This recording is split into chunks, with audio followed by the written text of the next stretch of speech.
Welcome back to the Rasball Fantasy Football Podcast with B Don and Donkey Teeth. What's happening, B Don?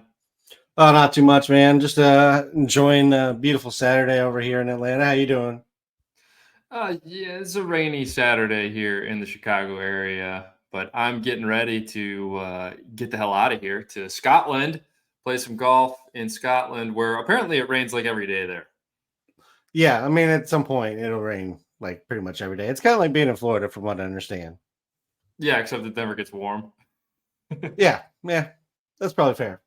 Yeah, it looks like it's gonna be like 60s every day, which that's fine. I'll be in Scotland. I can't complain. I would hope not.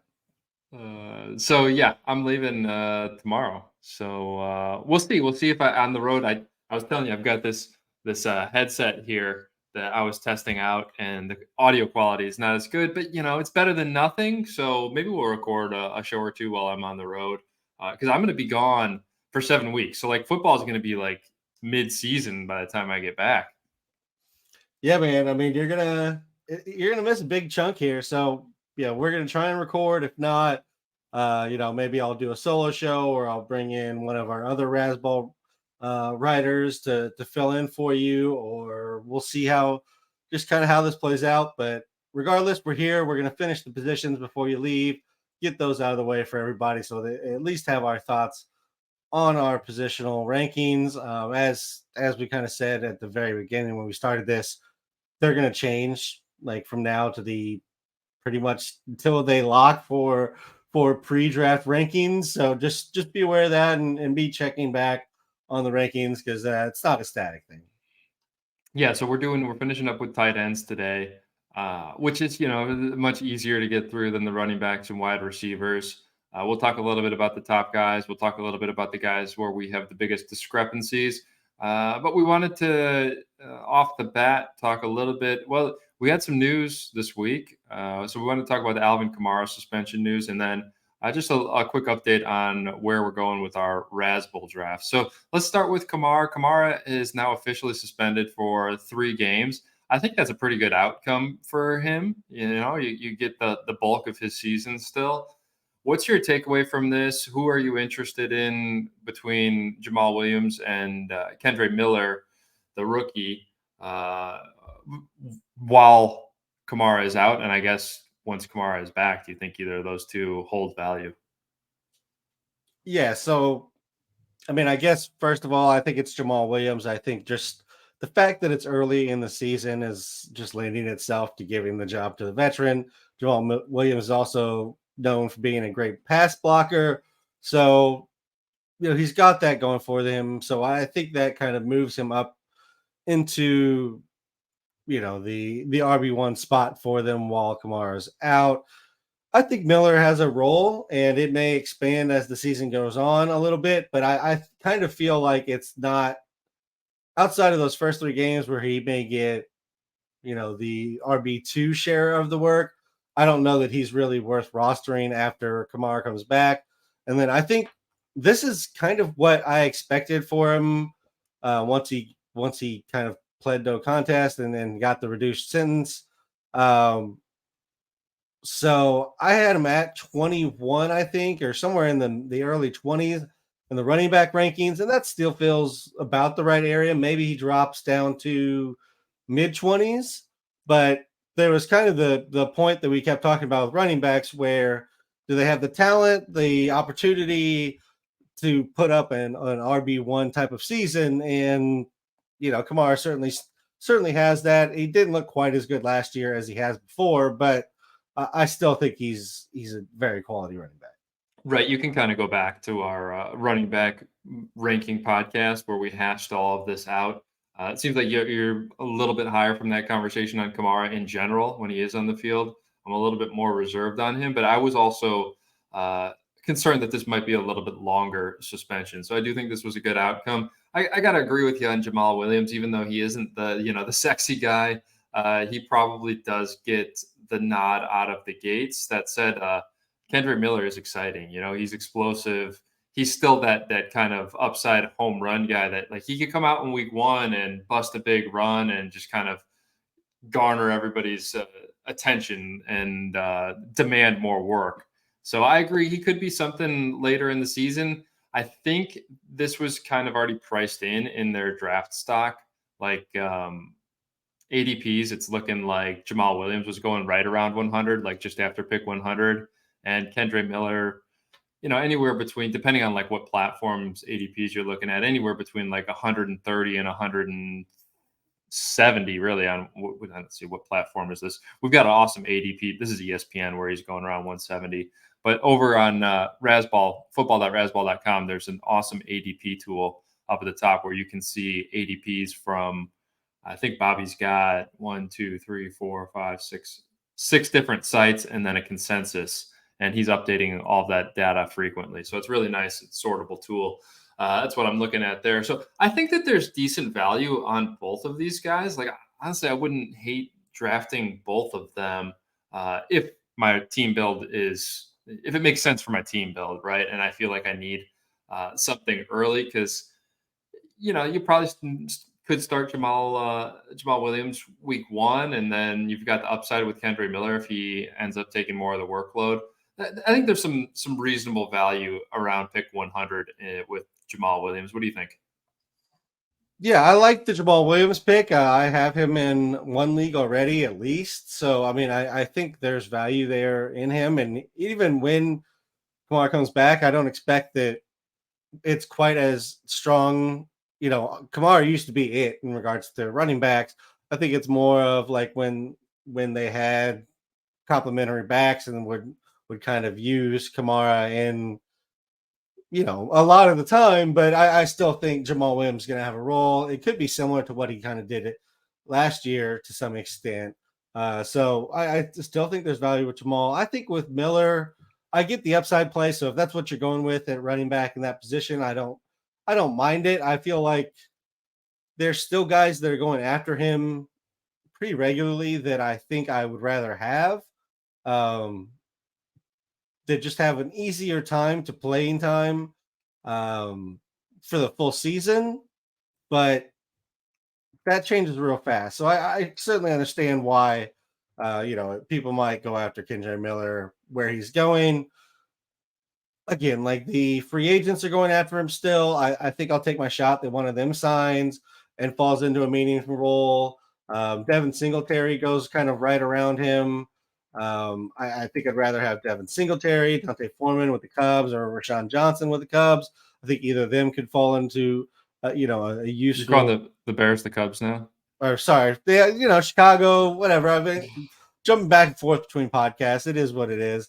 But I think I take all those guys over him, and then he kind of falls in. So maybe I have him slightly below consensus, but I recognize the upside. He's a total flyer. I think that's what it comes down to, with a little bit more intrigue now, just because there's that opportunity right in the first 3 weeks. So shallow leagues, I mean, you have the luxury in shallow leagues where the player pool is always pretty friendly, right? Like you can pick up a nice replacement value, so you can take a shot on him there, but it's unlikely that he's going to bring value. That deeper leagues, though, like I think that's where it becomes interesting. If you're in one of those, Scott Fishbowl type league, I think that those are the types of leagues where Kendre Miller really becomes interesting because he's got that league winning type upside. If Kamara were to get hurt, something like that, he could come in and just be a huge fantasy asset. But a lot of speculation there. Anyway, I think that's a good conversation, B-Don, on the Alvin Kamara situation, Saints running back situation. Raspberry draft, we just, before we started recording, we went over, you and I are very close to the same spot in our drafts. I'm in round 13. I just picked my 13th player. You're in round 14. How are you feeling about your team? I like my team so far. It's, I think anytime you enter a tournament where all 12 people barely, know what they're doing, it's a little bit more difficult because you're not getting value to drop quite as easily. But I like the build of my team. It's very me. I'm going to read you kind of what I did, which was Nick Chubb, Jonathan Taylor. I think we talked about that. And then Mark Andrews on the last podcast. I have Judy, Mike Evans, Marquise Brown as my top 3 receivers. Talked about those guys on the receiver podcast. I'm higher, I think, than you on all 3 of them. I grabbed Dalvin Cook and I got Kareem Hunt later as far as free agent running backs go. I'm assuming these guys are going to land somewhere, specifically Dalvin Cook. It seems like all signs are pointing to him eventually signing with the Jets. I just don't think he wants to go through OTAs and things like that, potentially, or maybe the price tag isn't quite high enough yet.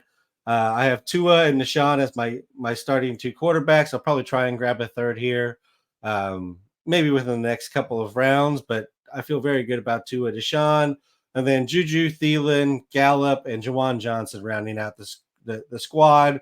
It's not the sexiest group, but I feel like everybody on this has upside and also has a spot on their team offense pretty regularly.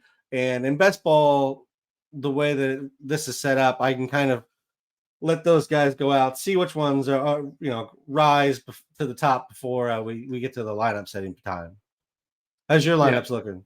Yeah, well, I mean, first off, I think I mentioned it last time we talked about, but I love the Chubb Taylor start for you. That's a great way to start a team, and we know how to catch up on wide receiver, right? And you're kind of going the volume approach that we talked about on the wide receiver ranking show. I started with Jamar Chase, Jonathan Taylor, Josh Allen. A little bit of regret taking Josh Allen there, as you see, like, you know how high that I'm on Justin Fields this year, and he went like pretty far into the 5th round. I could have gone a different direction with Josh Allen and gotten Justin Fields with my 5th round pick, and I think I would have been maybe slightly happier with this build, but certainly not going to complain about having Josh Allen to fall back on. Then I got Kenneth Walker, who I'm huge on in the 4th. Drake London, who I know you hate, in the 5th. I got our guy Swift in the 6th. Pittman in the 7th seemed like pretty good value as my 3rd wide receiver. At tight end, I got Freiermuth and Cole Kmet. And then I've got a couple other wide receivers in Cortland Sutton, who I know you hate, and Jameson Williams. We didn't really talk about Jameson Williams.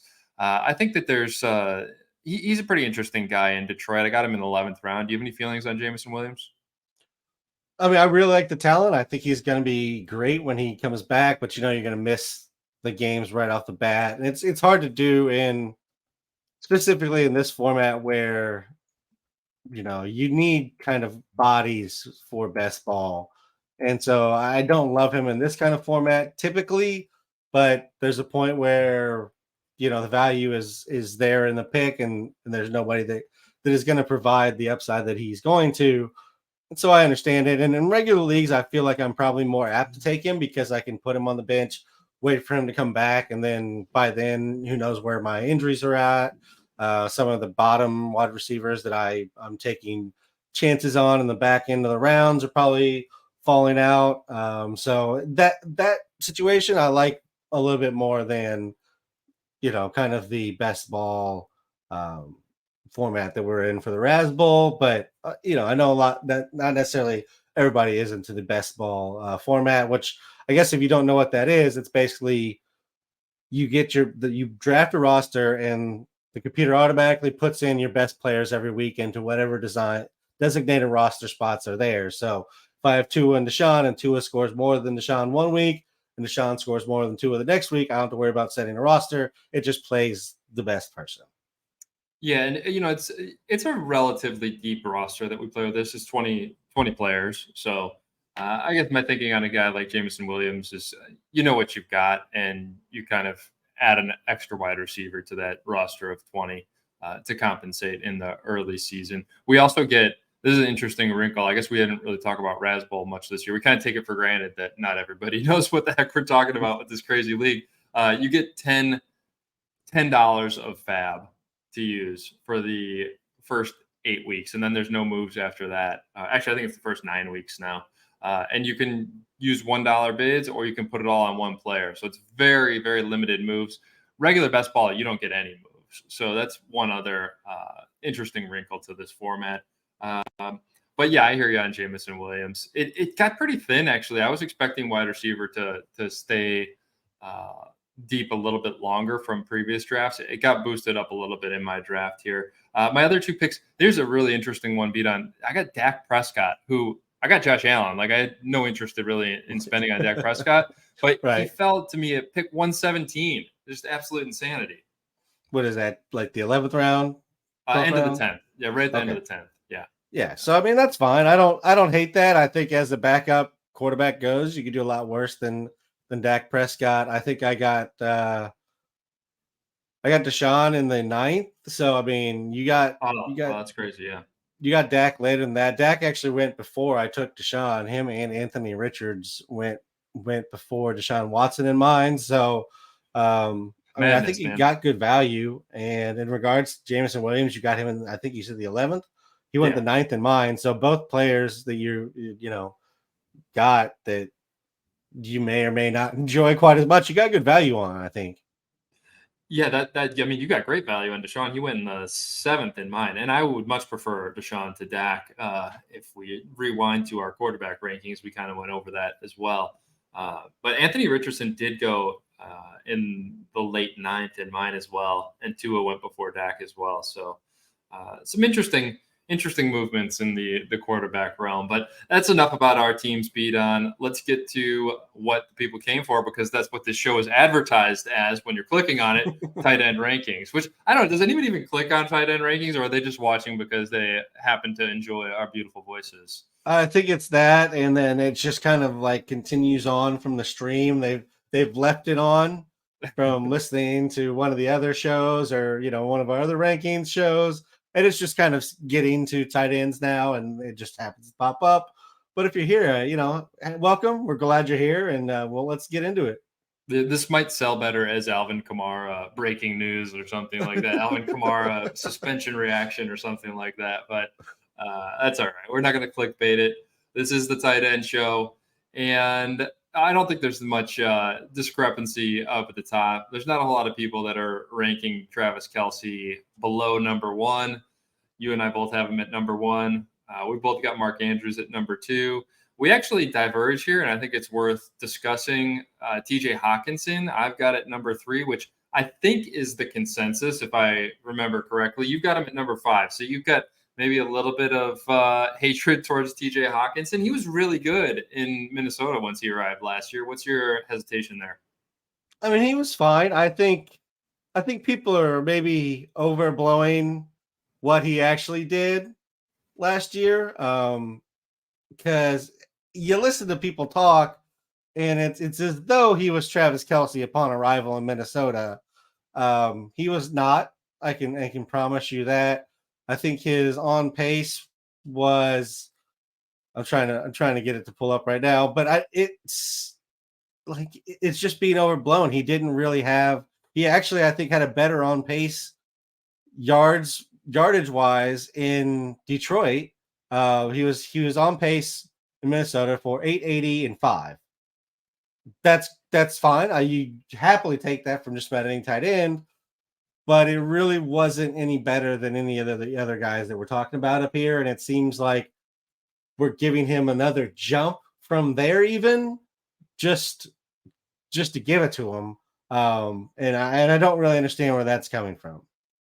Yeah, I think that what you're saying is totally fair. I think what sticks out in people's minds is like his usage did go up in Minnesota, right? Like he came in and was peppered pretty heavily. And then if you had him in your fantasy playoffs, like I think it was probably like the semifinals for most fantasy teams, he had 13 catches. He had 16 targets, 13 catches, 109 yards, and 2 touchdowns. So kind of a recency bias thing there, right? And then he wasn't great in your fantasy championship the following week, because I think most people are doing the fantasy championship in week 17 now.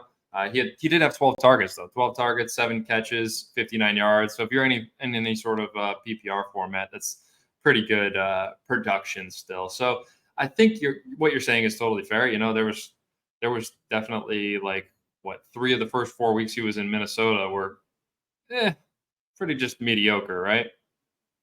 Yeah, and some of that's adjusting the team, and I guess maybe that's part of the narrative is like, oh well, if you take the last 5 games of the season and you extrapolate that out, then all of a sudden it looks really good. But anytime you start extrapolating out like 109-yard game with 13 receptions and 2 touchdowns, the smaller sample size you take around that, the better that's going to look and the more that's going to stand out.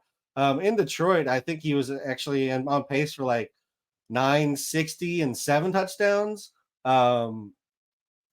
So yes, I think the targets definitely went up when he went to Minnesota. It's just a more pass friendly offense in general. But again, I think it was by like 10 targets over the course of the year. So unless he's carrying over the 28 targets he got in week 15 and week 16, and we're getting that pretty regularly, I mean, that's he's kind of what a tight end, which is, he's going to have some nice weeks, which is why he's at the top of the tight end list, but he also has going to have some duds in there, which is why he's not, 101 and why, I don't have a problem dropping him to, I think I have him 5, which I'm fine with. He's still a tight end. That is true. And yeah, I mean, I guess we can't just take the 13 catches for 109 yards and 2 touchdowns and multiply that by 17 and just give him 34 touchdowns. No, I don't know that that's how it works. uh, Unfortunately. yeah, good discussion there on TJ Hockenson. I like him a little bit more, but there is certainly there's some mouths to feed there in Minnesota. There's no like guarantee that he does take a step forward, which I think is what where he's being taken by some of the higher people on him.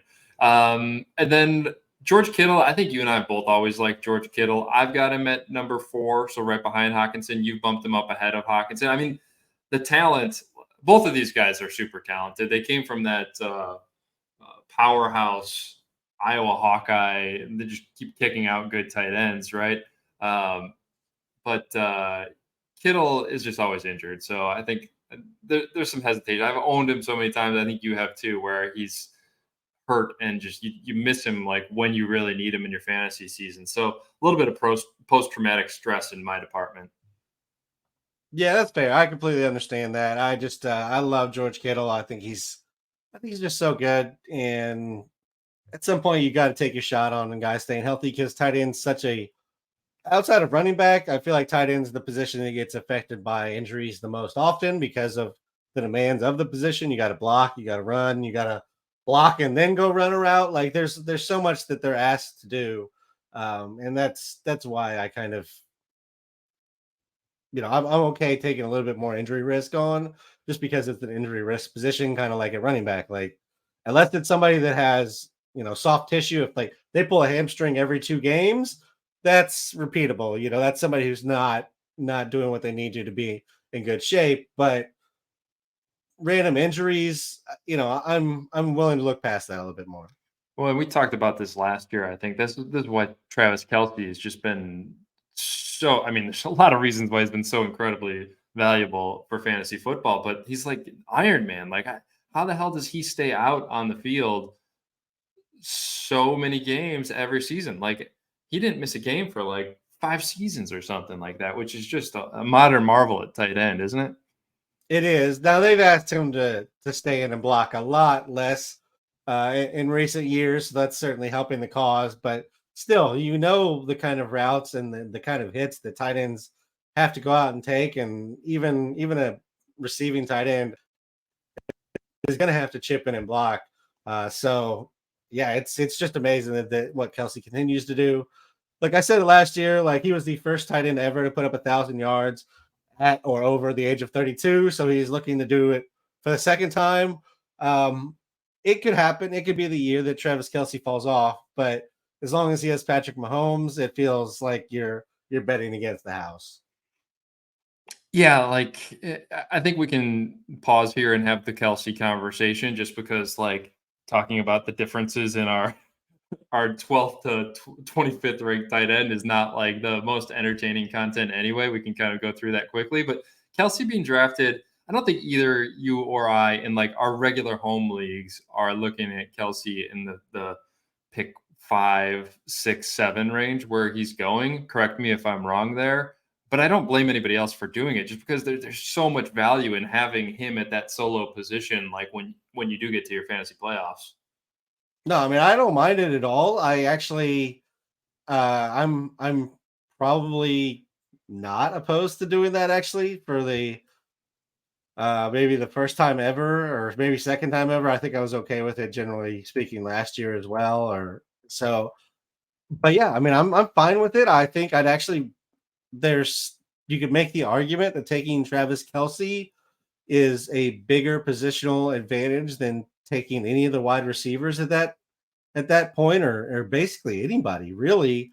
Um, so the way that we both feel about wide receivers and our capabilities of filling it in the draft later on and also during the season, I don't mind taking Kelsey at 5'6". I really don't hate it. I won't take him over Eckler. Like I've seen him go over Eckler consistently, and I don't know that I'm going to do that personally, but that would be about the line for me.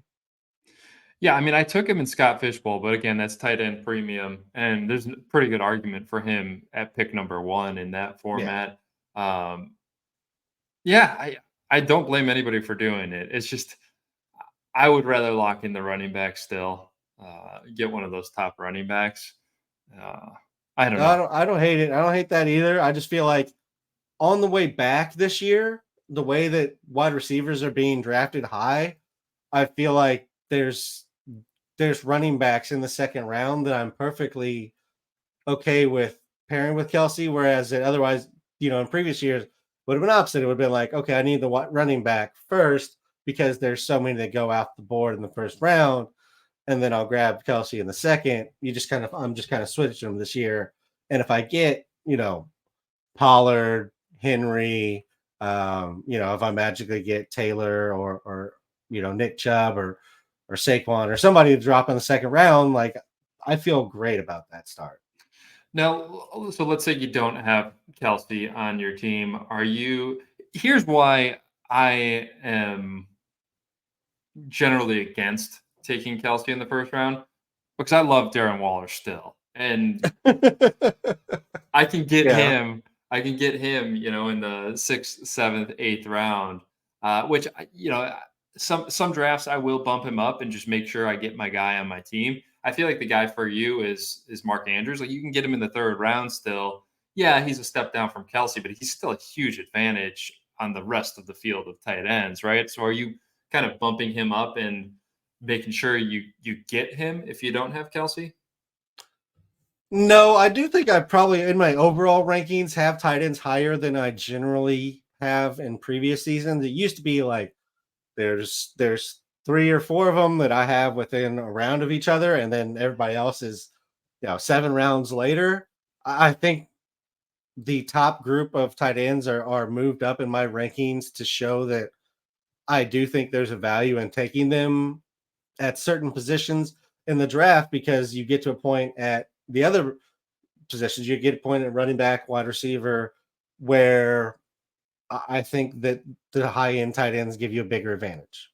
Yeah, I think that there's like kind of some game theory here in the ebb and flow of how everybody plays fantasy football. Where like for the longest time, we could take that approach and just wait on tight end, and you're pretty confident like you're going to be able to outgame the rest of your league and find that breakout tight end and beat them. And then as everybody starts to like kind of take that approach and you know, if you're consciously waiting on tight end with that approach, then you need to be a little bit more aware in season looking for them on the wire versus if like let's say like the very casual players in your league are just like, oh well, I drafted, Kyle Pitts at tight end this year. I'm locking him in. He's my guy for the year. Kyle Pitts is great. And they don't even really pay attention, like, oh, Kyle Pitts has sucked for 6 weeks, right? I better make a move, right? They're just like plug him in and play him versus if they're taking that other approach that you and I did for so long, right? Of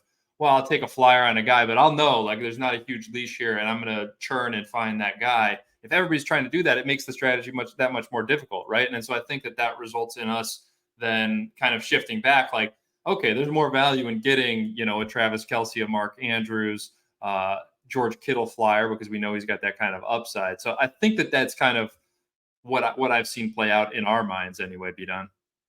Yeah, and I will say one thing that goes into my decision to take Kelsey, like we were talking 6, 5, 6, 7, somewhere in that area, is that sometimes you get like player lock, like you were saying, like Waller's your guy. And now you're staring at Waller and you're like, okay, I'm going to get him in the 6th round or whatever. And you player locked in there. All of a sudden he goes to pick before you. And now you've watched Kelsey, Andrews, Hockenson, Kittle, Pitts, like all go off the board, and now you're kind of like panicking on, okay, now do I take him or do I take wait now and take Cole Kmet now? Do I reach for Evan Ingram? Do I wait and take like just a back end tight end and hope for the best? And you kind of put yourself in that position where, especially if you're talking about like a 6, 7, 8 tight end, where we're starting to get to the end of what I think is like the safety net of tight ends. Uh, you know, I get worried if you're focusing on one guy in that range. Yeah, well, you never focus on one guy, and And you never don't have a backup plan, right? And this is also why we love auctions, right? Because you can kind of control your own fate a little bit yeah, better. But yeah, I mean, in that scenario, right? It's like, oh well, so be it. We're back to the old game plan of trying to MacGyver our tight end situation. We take whatever value comes to us in the later rounds, and then figure it out from there. yeah, and it does seem to be one of those positions in drafts that creates many runs too. That's the other tight end thing is like once Kelsey goes, it's like the tick down to when Andrews goes, and then you can almost bet within the next like 3 rounds you're going to get the rest of those 7, 8, 9 safety net ish tight ends. So the one player that we really do need to talk about the difference that we had, and we'll rattle through all these guys pretty quickly, but the one guy we should spend some time on, I think, is Dallas Goedert. I've got him at number 7. You got him all the way at number 4. Seems like he's kind of your guy this year. I'm not sure where the consensus is on him, but I would have guessed closer to where I've got him than you. Let me look at that while you Yeah, tell me he's what. he's currently going as the 7th tight end off the board, Yeah, right okay. where you have him. I have him up at 4, so that means I have him above TJ Hockenson, above Darren Waller for you, above Kyle Pitts. I think those are the 3 guys that we have separating. Look, if you want to tell me that those guys finish in any different order, I'm okay with it. I'm not gonna fight you tooth and nail. Dallas Goedert is in a really good offense. He was having a really good season, and then he got injured. He was on pace for 995 yards and 4 touchdowns. So, like his on pace was better than TJ Hawkinson's, regardless of which team you want to pick. So that's why I have Dallas Goedert up there at that point at 4. So yeah, you're right. It is a pretty big tier here, and just looking at again the Razzball kind of composite consensus using these 6 different sites or whatever Bobby's got here. George Kittle. So we can start at Hockenson. Hockenson is number 43 off the board. Then there's a little bit of a drop to Kittle in terms of ADP. He's at 54. Then we got Kyle Pitts at 65, who we'll have to hit on because I think neither you nor I are big on Pitts this Well, year based on where we're ranking him. Sorry, B-Done? Did I lose you? yeah, that's fair. Uh, what No, was I'm I? here. Okay. The consensus, where was I back here? Then Goddard is number 71, and Waller is Kyle Pitts was actually, where we were talking about. Yeah. yeah, we got this lag again going on. I don't know what happened, B Done. Yeah, I'm not sure either. I mean, well, we can just talk through it. It's in We'll just try and not go back and forth as much as we might normally. I would say in regards to just that tier again, I think they're all talented, and tight end is so much about the role that they're given, the quarterback, and then health. Like all these guys are health concerns in general as well. Waller, Kittle, Pitts. I mean, maybe not Hawkinson, but Hawkinson is the one that I think ADP wise is kind of getting lifted above. Again, I'm not going to be taking him there. I'm going to probably be TJ Hawkinson less this season just because of where he's going. But I have those guys in the same group. I don't see a huge separator. Waller's a little bit older. Kittle's getting a little bit older. Maybe that's a separator. Goddard's also, I think, 28 maybe this year. So that's starting to get up there. Or yeah, he's 28. So, but that also, I mean, Goddard's also the one who's been on the same team and producing for a while among this group. So I also feel pretty safe about like he produces at a very similar level when he's on the field. He just needs to stay on the field. Whereas we've seen like Waller go up and down in production. TJ Hockenson broke out last year, but before that, he really hadn't put anything up there. And then Kittle, I mean, he's great when he's on the field as well. It's just getting on the field. And then I guess, What are your feelings on Waller? I mean, sorry. What are your feelings oh on no, Waller? You know that I love him, and in New York, he there seems to be a lot of positive reports coming out of camp with him working with Daniel Jones. So, do you think that he can kind of bounce back into that, maybe not Travis Kelsey type range, but in that elite tight end range? yeah, I think he could be the next guy after Kelsey. I don't really see anything holding him back from that. I mean, he's getting older. He has the history that he has, and that's, I'm not holding that against him, but it does play into the longevity of his career. So that's kind of my concern on Waller. We've seen him really struggle to stay on the field, and that's true about, again, this whole group. But that's my main concern on Waller. And then he has to learn the new system.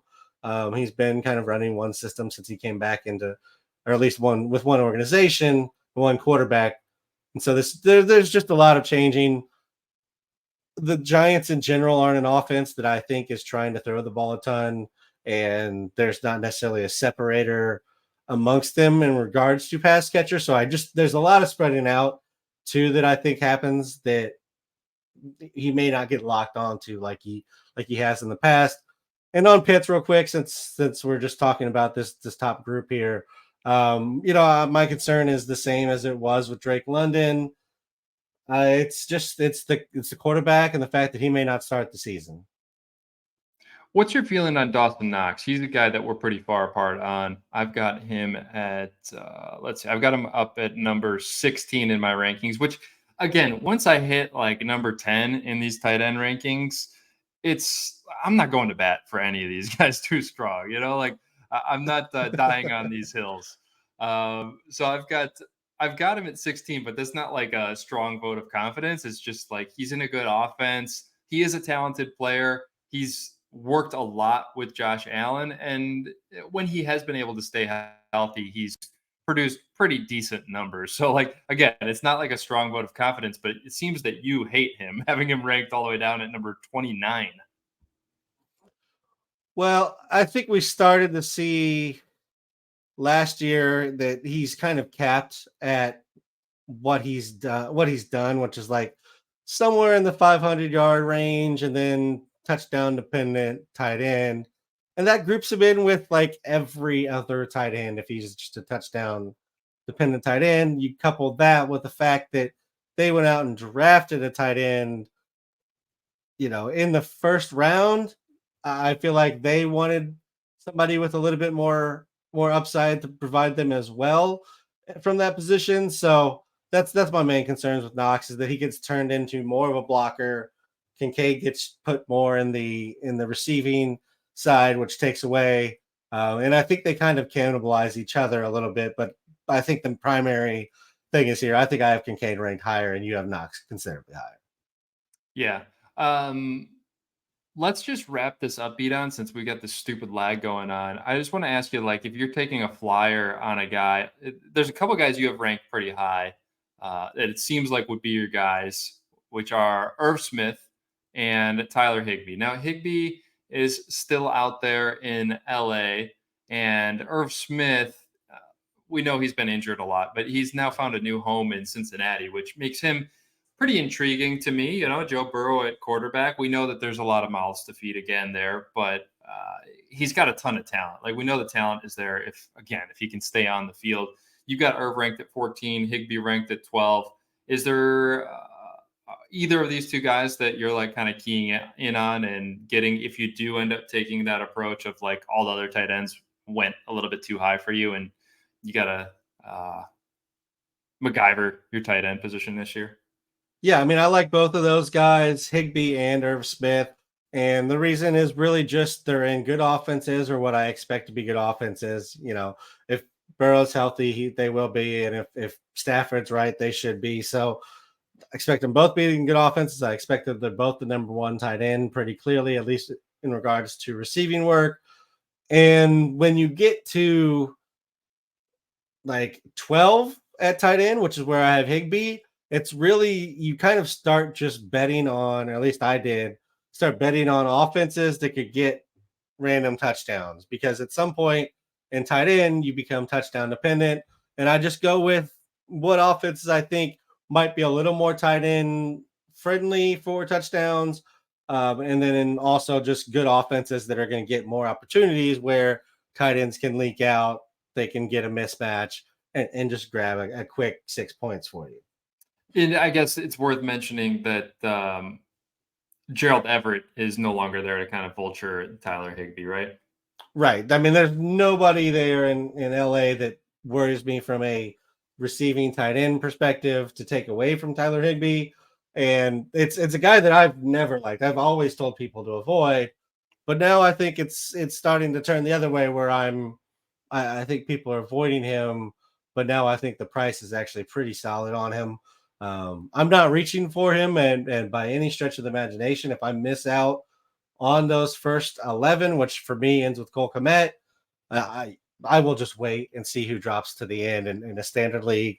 In best ball, you have to be a little bit more proactive because you want at least two or three guys who can kind of produce for you, or at least a couple of guys towards the back end that might give you touchdowns. But in a standard league, I'll just wait and I'll take my shots on or Smith, Noah Fant, Mike Gesicki is another one I like. Juwan Johnson has had little glimpses, and so I'm just wondering if maybe this is the year. I'm putting a lot of projection on him taking a step forward, but we also know that Carr has always kind of enjoyed using the tight end to some extent. I don't mind going with like a Zach Ertz late if you have a place to put him. If you have an IR spot that you can stick him in for a few weeks. Tyler Conklin, I feel like is going completely ignored, and maybe that's just kind of the confusion of the Jets um, overall, and then who's going to get passes. But I feel like he's kind of being ignored in that, and he's going, very late. So if we're talking about late in drafts, I'm looking at him. Brevin Jordan is a guy that I've always kind of liked. I think anybody in Indianapolis could kind of pop up, but I think it's Will Mallory for now. And that's a number of the guys that I like towards the back end. Who are some of your guys? Well, I mean, I think you've hit on most of the interesting guys, and you've always been good at kind of identifying these breakout tight ends to beat on. So I think everyone should write down those names. I like Noah Fant. He's the one guy. I was big on him last year, and he really disappointed. But we know the talent level of Noah Fant, so it's a bet on the talent, right? I like the Gesicki call. It'll be interesting to see how Belichick uses Gesicki. I mean, he's not much of a blocker, right? So like that acquisition, you would think that they're going to use him as an offensive weapon. So there's a lot of guys that are going really late. The Conklin call, I hadn't really considered him, but you're right. I mean, Aaron Rodgers has elevated tight ends before in his career, so that wouldn't be a surprise at all to see Conklin kind of have a career year with Aaron Rodgers there now. But yeah, a lot of interesting names and flyers. Nobody that that I'm going to hold more than like a week or two if they don't Right.